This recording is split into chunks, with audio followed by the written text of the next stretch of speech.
शिवाजी विद्यापीठ प्रशासनाविरोधात विद्यार्थ्यांच्या शुल्क वसुलीचा मुद्दा पुन्हा ऐरणीवर आला आहे। कोल्हापूर जिल्हा आणि शहर युवा सेनेने आज कुलगुरू डॉक्टर डी.टी. कामत यांची भेट घेत विविध मागण्यांचं निवेदन सादर केलं। महोत्सव संपल्यानंतरही विद्यार्थ्यांकडून डायमंड आणि प्लॅटिनम जुबली फंडच्या नावाखाली शुल्क आकारलं जात असल्याचा आरोप करत ही फी तात्काळ आणि कायमची रद्द करण्याची मागणी करण्यात आली आहे। युवा सेनेने निवेदनात असा दावा केला आहे की जुबली फंड खात्यांमध्ये कोट्यावधी रुपयांची रक्कम शिल्लक असून त्या निधीचा नेमका वापर कुठे झाला याची श्वेतपत्रिका जाहीर करावी। तसेच प्रशासकीय दिरंगाईमुळे रखडलेल्या सुमारे 50 लाख रुपयांच्या विद्यार्थी कल्याण निधीचे तातडीने वितरण करावे, कमवा व शिका योजनेचे मानधन वाढवावे आणि ग्रामीण आणि गरजू संशोधक विद्यार्थ्यांना अधिक आर्थिक सहाय्य द्यावं अशी ही मागणी करण्यात आली आहे। या सर्व मागण्यांवर 7 दिवसांमध्ये लेखी आश्वासन आणि कृती आराखडा जाहीर न झाल्यास कोल्हापूर, सांगली आणि सातारा जिल्ह्यातील विद्यार्थ्यांना एकत्र करून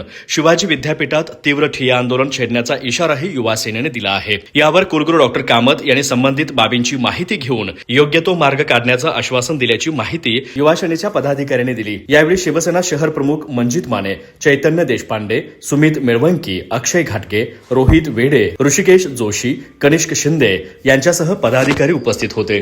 घराचं स्वप्न, सुरक्षित भविष्यासाठीची गुंतवणूक आणि प्लॉट घ्यायचा विचार आला की मग नाव फक्त एकच, आविष्कार। कोल्हापूरकरांच्या विश्वासाचं हक्काचं ठिकाण म्हणजे आविष्कार इन्फ्रा।